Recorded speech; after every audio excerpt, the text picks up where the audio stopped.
Assalamualaikum warahmatullahi wabarakatuh. Hai para pecinta catur dan para caturmania, selamat datang kembali di Legenda Catur Dunia. Di video kali ini saya akan berikan cuplikan gameplay dari Mikhail Botvinnik saat melawan Paul Keres di USSR Absolute Championship di kota Leningrad, Moskow tahun 1941. Di permainan kali ini, Mikhail Botvinnik bermain cukup taktis dan terstruktur dalam meladeni Paul Keres. Hingga di ujung permainan, Botvinnik memberikan pukulan telak bagi Paul Keres. Bagaimana keseruan Botvinnik memainkan permainan kali ini? Kita langsung saja kawan. Mikhail Botvinnik memegang hitam, Paul Keres memegang putih. Paul Keres mengawali dengan pion D4, dibalas Botvinnik kuda F6, pion C4, pion E6, C3, gajah hitam ke B4. Kita dapati permainan dari hitam Nimzo Indian Defense. Dilanjutkan Paul Keres menteri ke C2, pion D5 menantang pion C4, pion pukul pion dipukul balik oleh pion hitam.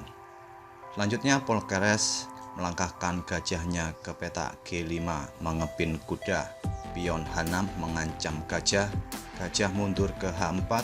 Selanjutnya Mikhail Botvinnik mendorong pion C5 untuk menantang pion pusat D4. Namun tidak diladeni oleh Paul Keres, lebih memilih rokade ke sayap menteri terlebih dahulu. Botvinnik melanjutkan dengan gajah pukul kuda, menteri pukul gajah. Botvinnik mendorong pion G5 untuk mengancam gajah. Gajah mundur ke G3, pion pukul pion D4 mengancam menteri. Coba kita mundur sejenak kawan. Di posisi seperti ini, kenapa hitam terlebih dahulu mendorong pion G5 untuk mengancam gajah, tidak memukul pion di D4 terlebih dahulu? Karena jika itu dilakukan oleh hitam dengan pukul pion terlebih dahulu, putih kemungkinan akan membalas gajah pukul kuda. Di sini hitam punya dua pilihan, yaitu memukul balik gajah putih atau memukul menteri sehingga terjadi pertukaran menteri. Apabila hitam memutuskan untuk pukul gajah, maka hitam harus pukul gajah dengan pion dan struktur pion pun akan rusak di sayap raja. Akan tetapi jika hitam pukul gajah dengan menteri, hitam akan kehilangan gajahnya di C8. Namun apabila memilih untuk bertukar menteri dengan pion pukul menteri, putih melanjutkan dengan gajah pukul menteri, pion pukul pion B2 skak, dipukul balik oleh raja, raja hitam pukul gajah putih. Selanjutnya putih mungkin akan membalas dengan mendorong pion E4. Pion hitam tidak bisa pukul pion putih karena dipin oleh beteng. Walaupun di posisi seperti ini komposisi bidak kedua pemain terlihat seimbang, namun hitam sudah kehilangan momen untuk menyerang. Ini membuat putih bisa membalikkan keadaan.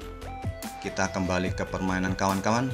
Oleh karena itu di posisi seperti ini Mikhail Botvinnik mendorong pion G5 terlebih dahulu untuk mengancam gajah. Setelah gajah mundur ke G3, barulah pion pukul pion.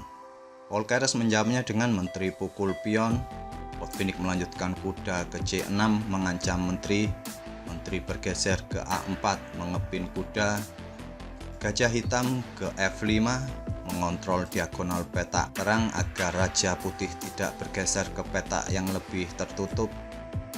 Paul Keres melanjutkan dengan pion E3 membuka diagonal bagi gajahnya ke depan.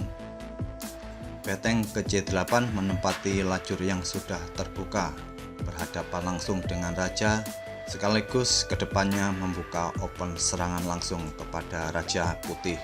Dilanjutkan Paul Keres gajahnya ke D3 menantang gajah hitam F5, dilindungi dengan menteri hitam D7, raja putih bergeser ke B1, gajah pukul gajah, beteng pukul gajah. Botvinnik melangkahkan menterinya ke F5 mengepin beteng. Paul Keres mendorong pion E4 untuk menutup pimpinan sekaligus mengorbankan pionnya. Dipukul oleh kuda, raja bergeser ke petak A1, yaitu petak yang lebih tertutup untuk menghindari pimpinan dari menteri hitam. Mikhail Botvinnik melanjutkan dengan rokade sayap raja. untuk menghindari pimpinan Menteri Putih. Ini bertujuan agar kuda kedepannya lebih aktif lagi untuk menyerang pertahanan Raja Putih. Oke, kita lanjut ke langkah berikutnya. Oleh Polkeres, Beteng kembali ke D1. Jika dalam posisi seperti ini, Putih melanjutkan pengembangan kudanya ke F3. Ini merupakan langkah blunder karena kuda hitam akan ke C5 menggarpu Menteri serta Beteng. Beteng putih pun akan jatuh oleh hitam.